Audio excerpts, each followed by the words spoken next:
حکم صاحبان کرام اور دیگر اساتذہ کرام اور میرے سامنے تشریف فرما عزیز ساتھی، آج میں اس پررونق سالانہ تقابلی انجمن میں جس عنوان کے تحت لب کشائی کرنا چاہتا ہوں یا کچھ بولنا چاہتا ہوں وہ ہے تحریک آزادی میں علماء کا کردار۔ محترم سامعین کرام، ہم سب جانتے ہیں کہ ہمارا ہندوستان تقریباً 200 سال تک انگریزوں کے ظالمانہ قبضے میں رہا۔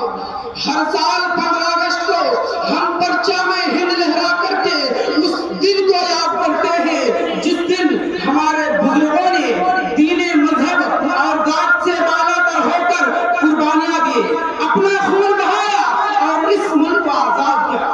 لیکن افسوس کی بات ہے آج آزادی کے اصل مقاصد کو بھلا دیا گیا ہے۔ تقریباً 79 سال سے جو تاریخ ہمیں پڑھائی جا رہی ہے اس میں مسلمانوں کی عظیم قربانیوں کو یا تو کم کر کے دکھایا گیا ہے یا مکمل نظر انداز کر دیا گیا ہے۔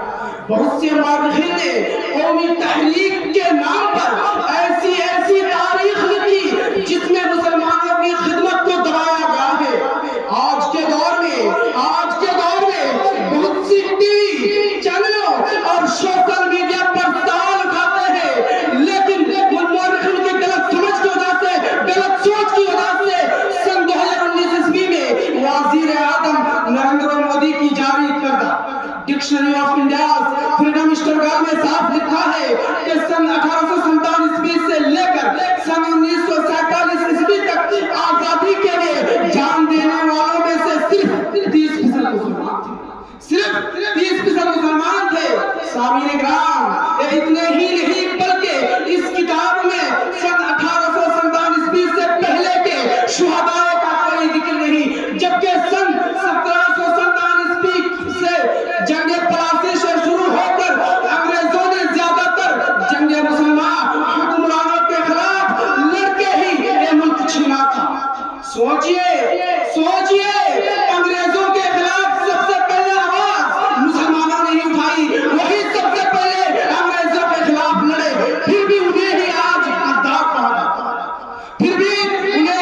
غدار کہا جاتا ہے۔ جس قوم سے انگریزوں نے حکومت چھینی کیا وہ قوم چوپ بیٹھ سکتی ہے؟ ہرگز نہیں۔ جب رسول اللہ صلی اللہ علیہ وسلم ہجرت فرما رہے تھے تو مکہ مکرمہ کو دیکھ کر فرمایا ما اطیبک من ولد واحبک الی ولولا ان قومی اخرجونی منک ما سکنت غیر۔ کتنا ہی پاکیزہ اور محبوب شہر ہے تو میرے لیے، کتنا ہی پاکیزہ اور محبوب شہر ہے تو میرے لیے، اگر میری قوم مجھے یہاں سے نہ نکالتی تو میں کبھی بھی تجھے چھوڑ کر نہ جاتا۔ یہ حدیث ہمیں بتائی ہے کہ رسول اللہ صلی اللہ علیہ وسلم کو اپنے وطن سے کتنی محبت تھی۔ اسی محبت کے جذبے سے مسلمان ہندوستانیوں نے بھی انگریزوں کے خلاف لڑائی میں بڑھ چڑھ کر حصہ لیا۔ شاہ عبدالعزیز دہلوی رحمہ اللہ نے انگریزوں کے ظلم کی بنا پر جہاد پر ہونے کا فتویٰ دیا۔ اس فتوے نے پورے ملک کے لوگوں کو، پورے مسلمان کے اندر آزادی کی چنگاری بھڑکا دی۔ سامعین کرام، سن 1863 عیسوی میں مجاہدین اور انگریزوں کے درمیان سخت جنگ ہوئی۔ اس جنگ میں انگریزوں کا اتنا نقصان ہوا کہ پنجاب کے گورنر نے کہا ہمیں اس سے پہلے کسی جنگ میں اتنا نقصان نہیں ہوا۔ انگریز کہتے ہیں کہ مجاہدین کی تعداد 53,000 تھی، لیکن حقیقت میں وہ صرف 12 سے 1300 تھے۔ پھر بھی ان کی بہادری نے انگریزوں جیسی طاقت کو ہلا کر رکھ دیا۔ کیا یہ تاریخ آج کے لوگوں کو معلوم ہے کہ سن 1857 عیسوی کی پہلی جنگ آزادی کے اصل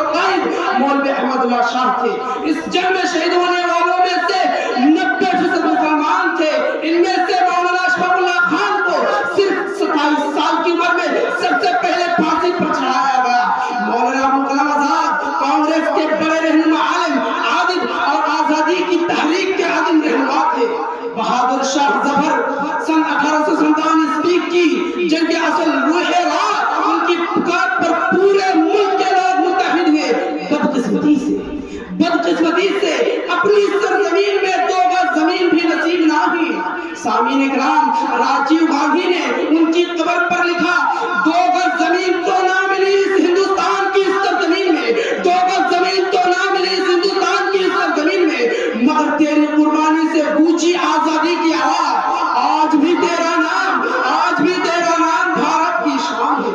سامعین اکرام، صرف یہی نہیں بلکہ ہندوستان میں اور مسلمانوں کی بہت ساری قربانیاں ہیں۔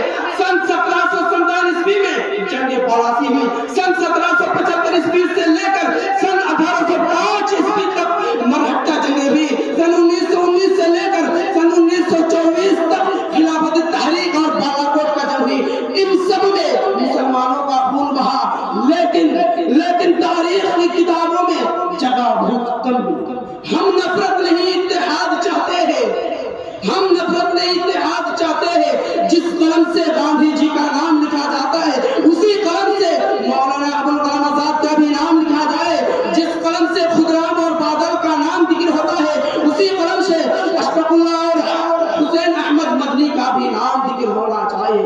اس سلسلے میں کسی شاعر نے کیا ہی خوب کہا ہے کہ ہم نفرت نہیں اتحاد چاہتے ہیں، ہم نفرت نہیں اتحاد چاہتے ہیں، دلوں میں امن کی بنیاد چاہتے ہیں، نہ فرقانہ دیوار، نہ فرقانہ دیوار، نہ نفرت کی بات، ہم مل کر جینے کی سوغات چاہتے ہیں۔ ہم انہی سے اپنا تقریر کو ختم کرتا ہوں۔